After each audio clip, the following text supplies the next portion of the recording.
Selamat sore, kita akan mempelajari kebenaran firman Tuhan lewat pelajaran sekolah sahabat minggu ini. Mari kita tunduk kepala dan kita berdoa. Bapa di sorga, urapi hambamu dengan kuasa Roh Kudus Tuhan, supaya boleh menyampaikan kebenaran firman Tuhan lewat pelajaran sekolah sahabat. Ampun dosa kami, dalam nama Yesus Juru Selamat kami. Amin. Saudaraku yang kasih, judul pelajaran sepanjang minggu ini yaitu krisis identitas. Jadi bagaimana identitas? Jadi identitas itu adalah suatu kepribadian yang dimiliki oleh seseorang. Itulah identitas. Nah, ayat hafalan terdapat di dalam Yesaya 1 ayat 18. Marilah baiklah kita berperkara firman Tuhan, sekalipun dosamu merah seperti kirmisi, akan menjadi putih seperti salju. Sekalipun berwarna merah seperti kain kesumbah, akan menjadi putih seperti bulu domba. Nah, saudara yang kasih, kita akan mempelajari pelajaran daripada buku Yesaya pada triwulan ini. Dan judul kita pada pelajaran hari Minggu tanggal 27 Desember yaitu Dengarlah hai langit.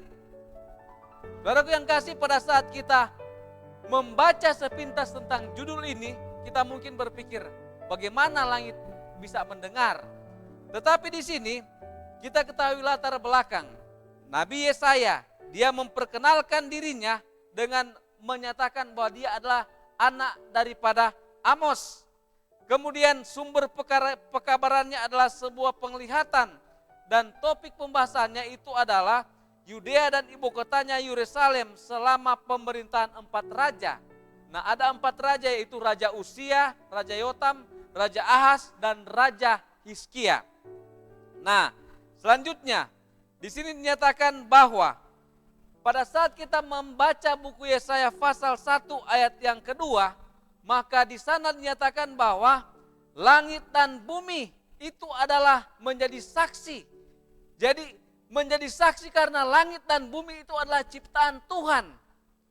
Nah, oleh sebab itu kita membandingkan dengan Ulangan pasal 30 ayat 19, kemudian Ulangan 31 ayat 28, kita dinyatakan atau firman Tuhan menyatakan bahwa Tuhan memberikan pekabaran, berkat dan kutuk, hidup dan mati, dan sebagai saksinya adalah alam ciptaannya, yaitu langit dan bumi.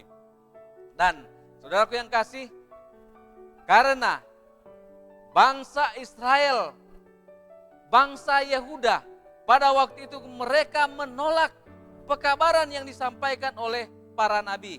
Dan di zaman dahulu kala, dekat raja-raja timur seperti kerajaan Het, pada saat mereka membuat perjanjian politik, apa yang mereka lakukan?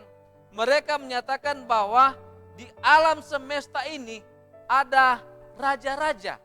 Tetapi bangsa Yehuda atau bangsa Israel sendiri, mereka pada zaman Musa, maka bukan dewa-dewa yang menjadi saksi, tetapi langit dan bumi, yaitu ciptaan Tuhan. Dan kalau kita percaya bahwa ada satu-satunya Allah yang benar, Allah yang di dalamnya adalah 3 pribadi, yaitu Bapa, Firman atau Yesus dan Roh Kudus, mereka menyatakan kebenaran. Dan apa yang dinyatakan di dalam buku Yesaya 1 ayat 1 sampai 9, maka itu menyatakan bahwa ada dosa-dosa yang dilakukan oleh Yehuda. Dan apa dosa-dosanya? Yaitu dosanya mereka tidak setia kepada Tuhan. Mereka adalah bangsa yang berdosa. Mereka adalah bangsa yang meninggalkan Tuhan sendiri, menista Tuhan yang Maha Kudus. Mereka menjadi murtad. Dan akibatnya maka negeri mereka menjadi sunyi sepi dan kota-kota mereka hancur terbakar. Nah, oleh sebab itu pentingnya ayat yang ke-9 dinyatakan bahwa ada umat-umat Tuhan yang setia di dalam umat Yehuda. Nah, pelajaran pada zaman ini bahwa ada umat-umat Tuhan yang setia di dunia ini, yang menyatakan kebenaran itu adalah kebenaran dan kesalahan itu adalah kesalahan.